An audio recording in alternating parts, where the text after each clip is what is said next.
जी। तो आपने अंतिम यात्रा की तरफ जिसको बताया, लेकिन एक चीज़ जो सनातन धर्म में, हिंदू धर्म में कही जाती है कि आपका जो शरीर है वो भले ही कुछ क्षण का हो लेकिन आत्मा अमर है। जैसे आपने कहा कि मरते नहीं हैं हम तो वैसे ही आत्मा एक शरीर से दूसरा शरीर बदल लेती है। तो जब हमारा शरीर आत्मा एक शरीर से दूसरे शरीर में जा रही है तो हम पितृपक्ष क्यों मना रहे हैं, क्यों हम श्राद्ध कर रहे हैं? क्योंकि उस आत्मा ने तो शायद कोई और जीवन ले लिया। बहुत अच्छा प्रश्न तुमने किया। ऐसा है कि हिंदू धर्म में ढेर सारे मतांतर हैं। तो जो आत्मा वाला कंसेप्ट है वो वेदांत का है। वो वेदांत का है। जैसे हम कहते हैं सर्वम खलमिदम ब्रह्म, ये सब कुछ परमात्मा ही है। ईशावास्यमिदम सर्वम यत् किंच जगत्याम जगत। इस जगत और जगत से परे अभी अगर कुछ भी है, जो कुछ भी है वो सब परमात्मा है। तो इसमें क्या मरना और क्या जीना वो तो कोई मतलब ही नहीं है। तो तुम्हारा प्रश्न वाला तो ये है कि सही है, उसके लिए श्राद्ध इत्यादि का क्या करना। लेकिन उसी हिंदू धर्म में जो कर्म कांड है, अगर वहाँ तक पहुँच जाए तो किसी चीज़ की ज़रूरत नहीं है। लेकिन हमारे यहाँ कई स्टेज पर लोग निवास कर रहे हैं।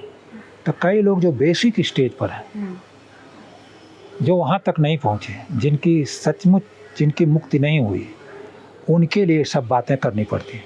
लेकिन अगर ये बात समझ में आ जाए तो ये कर्मकांड और श्राद्ध इत्यादि करने की कोई ज़रूरत नहीं है। तो उन्हें बहुत बड़ा प्रश्न कर दिया। और जहाँ तक जीवन और मृत्यु का सवाल है, हर क्षण हमारी मृत्यु हो रही है, हर क्षण। जैसे तुम जब ही अभी हमारे घर आई थी तो वो क्षण तुम्हारे जीवन का मृत्यु हो गया। तुम अगर हमसे पूछो कि पंडित जी आप जिंदा हैं, तो ये झूठ है, मर गया मैं। आज तुम कहो मर गए तो ये भी झूठ है, अभी मैं जिंदा हूँ। मृत्यु और जीवन की एक श्रृंखला यूँ चल रही है। अभी जो शब्द कहे वो मृत हो गए, अभी मैं नया शब्द बोलूँगा तो इसका मतलब मैं जीवित हूँ। तो ये एक श्रृंखला सी है। जब ये रुकेगी तो तुमको याद होगा मैंने कहा व्यक्त हो रहा हूँ अभी मैं, तो मैं अव्यक्त हो जाऊँगा।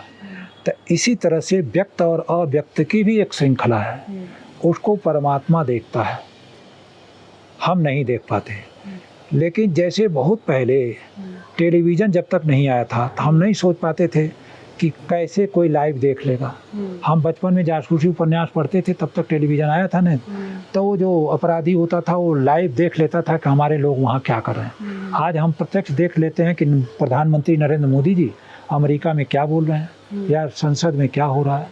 तो जो देखने वाला है, जो परमात्मा जो देख रहा है, और अंततः हमारे में कौन बोल रहा है? हम जो देख रहे हैं, हम जो सुन रहे हैं। वह देख रहा है तो हम देख रहे हैं, वह सुन रहा है तो सुन रहे हैं, वह बोल रहा है तो बोल रहे हैं, वह चल रहा है तो हम चल रहे हैं। उसी के आधार पर चल रहे हैं। यह संसार परमात्मा के आधार पर चल रहा है। अगर वह ना हो अभी तो हम बोल नहीं पाएंगे। और चूँकि जैसे धागे से कपड़ा बनता है, जैसे तुम ख्याल करो कि रुई से धागा बना और धागे से कपड़ा बन गया, तो धागे से कपड़ा बन गया तो कपड़े में धागा मौजूद है, धागे में रुई मौजूद है। दूध से दही बन गई तो दूध दही में मौजूद है। घी बन गया तो उसमें मौजूद है। इस तरह से स्वरूप बदलता रहता है, हम कहीं जाते नहीं। हमारे मिटाने का कोई उपाय नहीं है, क्योंकि हम ईश्वर अंश हैं और परमात्मा के अंश होने की वजह कोई ऐसा कोई उपाय ही नहीं जिससे हमें मिटाया जा सके।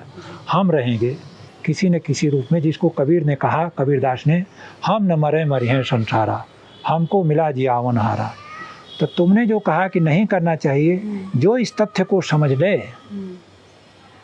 उसको श्राद्ध करने की कोई ज़रूरत नहीं। जो कबीर कहते हैं, हम न मरे मरिहें संसारा, हमको मिला जियावन हारा। जिसको मिल गया, आज इसको नहीं मिला, जो अभी यहीं चक्कर काट रहा है, जिसको ठीक से गुरु नहीं मिला, ज्ञान नहीं हुआ, उसको करना पड़ता है। जैसे मंदिर हैं तो मंदिर नर्सरी के लिए हैं।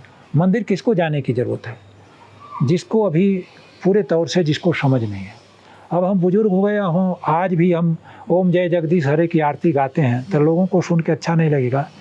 लेकिन इस एज में आ करके हमें परमात्मा सिद्ध हो जाना चाहिए। वो छोटे बच्चों की है आरती, ओम जय जगदीश हरे, हमारे लिए नहीं है। जो ध्यावे फल पावे। तो जो नहीं ध्याएगा वो फल नहीं पाएगा क्या? तुम न ध्या के देखो ना, नास्तिकों को फल नहीं मिल रहा है क्या? जो ध्यावे फल पावे दुख बिन से मन का, ये कोई बात हुई क्या? अरे जो नहीं ध्याएगा वो भी फल पाएगा भाई। भगवान जो है वो इस सृष्टि के नियामक हैं। तुम मानो न मानो वो हैं, तुम मानो न मानो वो कर रहे हैं। तुम आरती गाओ ना गाओ, तुम गंगा जी जाओ ना जाओ, तुम श्राद्ध करो ना करो, भगवान तो हर दशा, उनको किसी चीज़ की ज़रूरत नहीं है। ये सब चीज़ें चित्त शुद्धि के लिए होती हैं कि हमारी चित्त शुद्धि हो, आम समाज के प्रति अच्छे से व्यवहार कर पाएँ, सबके प्रति अपने कर्तव्य कर पाएँ। जैसे तुमने क्यों कहा कि चाचा चाची का हम क्यों करें?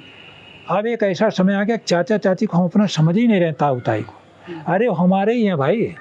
जैसे एक जिलाधिकारी होता है, एक अपर जिलाधिकारी होता है, वैसे हमारा पिता उप पिता है, वो अपर पिता है, वो अपर चाची है, वो अपर ताई है, वो हमारी ही है वो। जी।